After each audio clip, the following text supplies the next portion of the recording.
Hello बच्चों, इस unit का नेक्स्ट टॉपिक है ऑपरेटिंग सिस्टम। तो आज हम पढ़ेंगे कि ऑपरेटिंग सिस्टम क्या होते हैं, कैसे होते हैं, कितने टाइप के होते हैं, क्योंकि यह एक बहुत ही ज़रूरी टॉपिक है और हमारे कंप्यूटर के लिए भी सबसे ज़्यादा ज़रूरी होता है क्या, ऑपरेटिंग सिस्टम। तो स्टार्ट करते हैं। सबसे पहले ऑपरेटिंग सिस्टम होता क्या है एग्जैक्टली।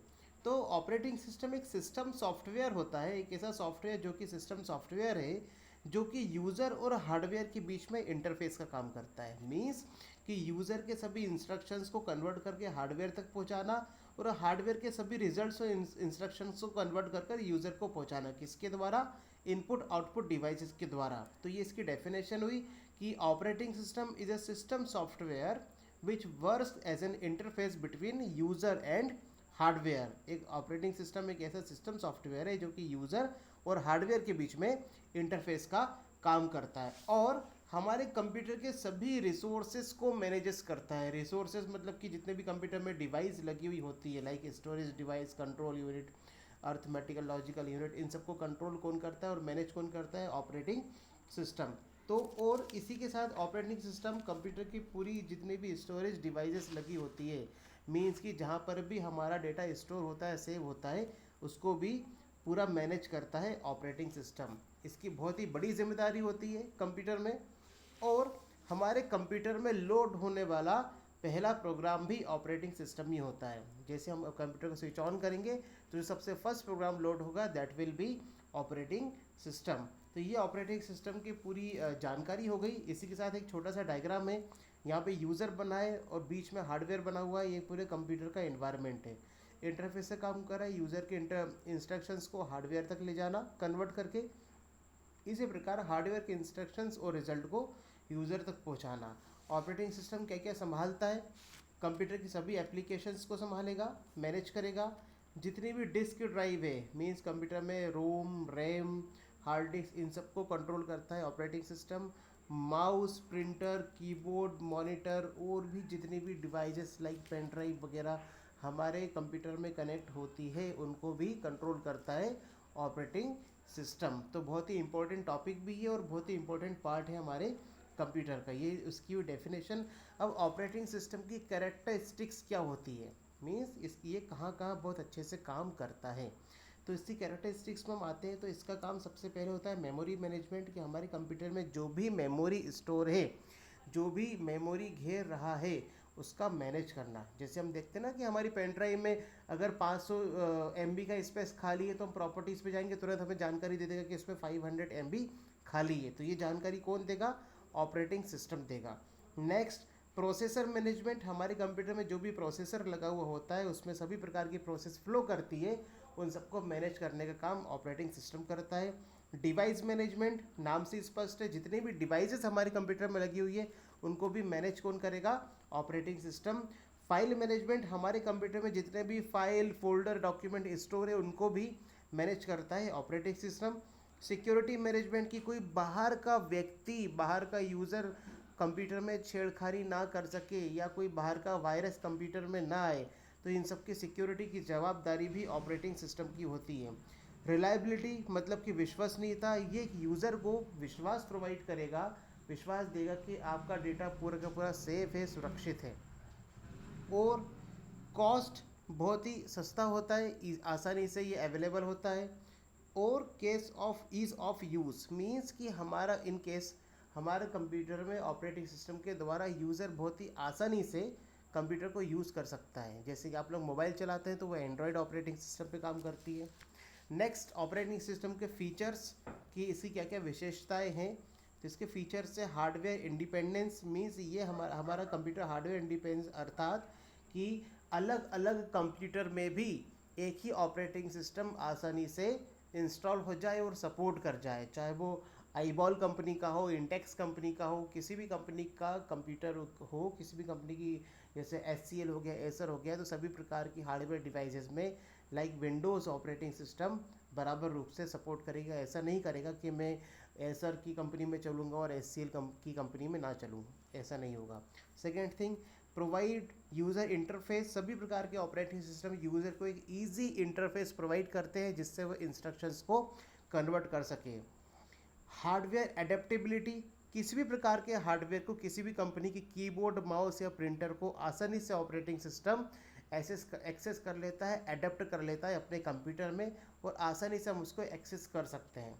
मेमोरी मैनेजमेंट नाम से स्पष्ट है कि कंप्यूटर की पूरी मेमोरी को मैनेज करना, कितना कितना इसमें डेटा है, कितना नहीं है, कितना स्पेस खाली है। यदि स्पेस फुल हो गया हो तो हमें ऑटोमेटिक एक इंस्ट्रक्शन मैसेज आ जाता है कि आप थोड़ा सा इसमें स्टोरेज बनाएं। नेक्स्ट, टास्क मैनेजमेंट मीन्स हम अपने कंप्यूटर में जितने भी टास्क चला रहे हैं, लाइक हम गाना चला रहे हैं, MS वर्ड चला रहे हैं, या कंप्यूटर में गेम खेल रहे हैं, तो उन सभी को मैनेज करेगा और प्रायोरिटी के अनुसार उसको व्यवस्थित करेगा। नेक्स्ट, नेटवर्किंग कैपेबिलिटी, यदि हम एक कंप्यूटर से दूसरे कंप्यूटर को जोड़ते हैं तो आपस में किन्हीं प्रकार की इंस्ट्रक्शंस और इंफॉर्मेशन या डेटा का शेयर ऑपरेटिंग सिस्टम के द्वारा होता है। तो इसकी बहुत अच्छी ये क्वालिटी है, क्या, नेटवर्किंग कैपेबिलिटी। इसके द्वारा ही हमारे कंप्यूटर में इंटरनेट आसानी से चल पाता है, हम पूरी वर्ल्ड से कनेक्ट हो पाते हैं। Next, logical access security means हम अपने कंप्यूटर में जब भी पासवर्ड जैसी चीज़ें रखते हैं तो पासवर्ड को आपने देखा हो कि डॉट डॉट के रूप में चलता है, जबकि आप उसमें किसी भी लेटर को लिखते हो। तो ये एक प्रकार की लॉजिकल सिक्योरिटी प्रोवाइड कराता है, जो केवल यूज़र या जिसको पासवर्ड पता है और कंप्यूटर के बीच की ही सीक्रेट बात होती है, इसलिए इसको कहा गया है logical access security. Next, file management, computer में सभी प्रकार की फाइल्स को मैनेज करने के लिए ऑपरेटिंग सिस्टम का यूज़ होता है। अब हम इसके टाइप्स पे जाते हैं। ऑपरेटिंग सिस्टम 6 प्रकार के होते हैं। Batch operating system, time sharing operating system, real time, network distributed और single user, multi user, single tasking और मल्टीटास्किंग ऑपरेटिंग सिस्टम, ये इसके पूरे टाइप हैं। स्टार्ट करते हैं बैच ऑपरेटिंग सिस्टम से स्टार्ट करते हैं। तो बैच ऑपरेटिंग सिस्टम एक ऐसा ऑपरेटिंग सिस्टम होता है जो कि किन्हीं भी जॉब को, जो कि एक ही जैसी जॉब है, समान जॉब को एक बैच में क्रिएट कर देता है और उनका बैच बना बनाकर वह सारे के सारे प्रोग्राम एग्जीक्यूट होते हैं। जैसे कि अगर हम केवल गाने ही गाने सुन रहे हैं तो ऑपरेटिंग सिस्टम गाने और उससे रिलेटेड जितने भी सॉफ्टवेयर हो गए उसका एक बैच बना लेगा कि ये केवल एक ऑडियो वाली चीज़ें हैं, तो ये वह केवल वही एक टाइम में एग्जीक्यूट होंगे। यदि हम केवल पिक्चर्स पे या इमेजेस पे काम कर रहे हैं तो वह वैसी इमेजेस पे ही काम कर कर उसका एक अलग से बैच बना लेगा और उसको एग्जीक्यूट करेगा। ये बहुत पुराना टाइप का ऑपरेटिंग सिस्टम है, क्योंकि आजकल तो लगभग एक कंप्यूटर में सभी प्रकार के काम किए जाते हैं, इसलिए इसका डिसएडवांटेज भी है क्योंकि इसकी प्रोसेस थोड़ी सी स्लो थी। मीन्स ये अपना एक बैच बनाने का काम करता था, जब तक इसके बैच नहीं बनते थे, समान टास्क समान जॉब एक साथ इकट्ठी नहीं होती थी, तब तक यह प्रोग्राम को एग्जीक्यूट नहीं करता था। तो ये कहलाया क्या, बैच ऑपरेटिंग सिस्टम। बैच, हम जो कोचिंग के बैच लगाते हैं ना, एक ही प्रकार सेम प्रॉपर्टी वाले लोग जब एक ही जगह इकट्ठे हो तो उसको हम बैच कहते हैं। Second one is time sharing operating system means एक ही समय में एक से ज़्यादा टास्क परफॉर्म करने का काम टाइम शेयरिंग ऑपरेटिंग सिस्टम में होता था। अर्थात कि अगर हमारे लैपटॉप में, कंप्यूटर में सभी प्रकार के टास्क चालू हुए तो उसी समय पे सभी को एग्जीक्यूट करना ऑपरेटिंग सिस्टम क्या करेगा, एक ऐसा टाइम जोन बनाएगा, एक रियल टाइम जोन बनाएगा जिसमें उसी समय में सारे प्रोग्राम काम कर रहे होते हैं। ये काम क्या करता है, ऑपरेटिंग सिस्टम करता है, जिससे कि कंप्यूटर की स्पीड बढ़ती है और सभी प्रोग्राम आसानी से एग्जीक्यूट होते हैं। ये इससे छोटा सा डायग्राम है, आपके नोट्स में मैंने पूरे शेयर किए, तो उसमें आप पूरा इसको देखिएगा। Next one is real time operating system means एक दिए गए टाइम में किसी भी टास्क को परफॉर्म करना। जैसे कि आपको बोल दिया कि ये प्रोग्राम 30 सेकेंड के अंदर एग्जीक्यूट होना चाहिए, तो 30 सेकेंड के अंदर वो प्रोग्राम एग्जीक्यूट हो जाएगा। यदि नहीं होगा तो एक एरर मैसेज जनरेट हो जाएगा कि इतने समय में यह प्रोग्राम एग्जीक्यूट नहीं हो पाया। ये कहलाएगा रियल टाइम ऑपरेटिंग सिस्टम, जिसका मेन काम हमारी मोबाइल कॉलिंग वगैरह में होता है। आपने देखा होगा हम किसी को कॉल करते अगर 10 सेकेंड तक रिंगटोन जाती है तो डायलिंग जाती है तब तक बात हो पाती है, अदरवाइज फ़ोन ऑटोमेटिक कट हो जाता है। तो ये रियल टाइम ऑपरेटिंग सिस्टम का एग्जांपल है। नेक्स्ट है नेटवर्क ऑपरेटिंग सिस्टम। तो ये क्या करता है, नेटवर्क से ही पूरा स्पष्ट है कि ये क्या करेगा, एक कंप्यूटर से दूसरे कंप्यूटर को कनेक्ट करेगा और इन्फॉर्मेशन को शेयर करेगा। नेटवर्क ऑपरेटिंग सिस्टम की बहुत ज़्यादा ज़रूरत होती है आज के समय में, क्योंकि हम इंटरनेट से जुड़े हुए रहते हैं, तब नेटवर्क ऑपरेटिंग सिस्टम का यूज़ होता है और ये पूरे डेटा को आसानी से शेयर कर सकता है सिक्योरिटी के साथ। Next one is distributed operating system. इसकी मेन परिभाषा अगर आपको बताऊं तो अगर एक सिस्टम है, ये अगर डिस्ट्रीब्यूटेड सिस्टम है और यहाँ पर विभिन्न प्रकार के यूज़र लगे हुए हैं, विभिन्न प्रकार के यूज़र लगे हुए हैं, तो डिस्ट्रीब्यूटेड ऑपरेटिंग सिस्टम सभी को प्राइवेसी प्रोवाइड करेगा। ये चलता एक ही जगह से है पर हर यूज़र को ऐसा लगता है कि यह सिर्फ हमारे लिए ही बना हुआ है। उदाहरण के लिए अगर आपके फ़ोन में इंटरनेट चल रहा है तो आपको ये फील होगा कि ये सिर्फ आपके लिए ही चल रहा है, आपको एक पर्सनैलिटी और प्राइवेसी प्रोवाइड करा रहा है। जबकि ये एक सर्वर एंड पर क्या हो रहा है, सर्वर एंड पर ये एक ही डेटा है जो कि सभी जगह शेयर हो रहा है।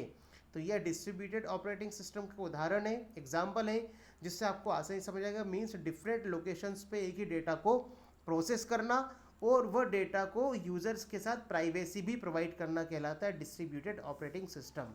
और last one is single user multi user single tasking multi tasking operating system. Means कि एक ही समय में एक ही यूज़र काम कर रहा हो, दैट इज सिंगल यूज़र। और यदि एक ही कंप्यूटर पे एक से अधिक यूज़र काम कर रहे हो तो वह मल्टी यूज़र ऑपरेटिंग सिस्टम कहलाएगा। इसी प्रकार यदि हम एक बार में सिर्फ एक ही टास्क एग्जीक्यूट कर पा रहे हैं वह सिंगल टास्किंग कहलाएगा। और एक समय में हम बहुत सारे टास्क पर काम करें तो ये मल्टीटास्किंग ऑपरेटिंग सिस्टम कहलाता है। बहुत ही आसान आसान टॉपिक है। आज के समय में मल्टीटास्किंग और मल्टी यूज़र ऑपरेटिंग सिस्टम का यूज़ ज़्यादा करते हैं क्योंकि ये सभी आज की डिमांड है। ओके गाइस, तो ये ऑपरेटिंग सिस्टम का पूरा टॉपिक हुआ। नोट्स भी आपको अपलोड कर दिए गए हैं, अच्छे से पढ़ाई कीजिए। कोई डाउट हो तो मुझसे पूछिए। Thank you.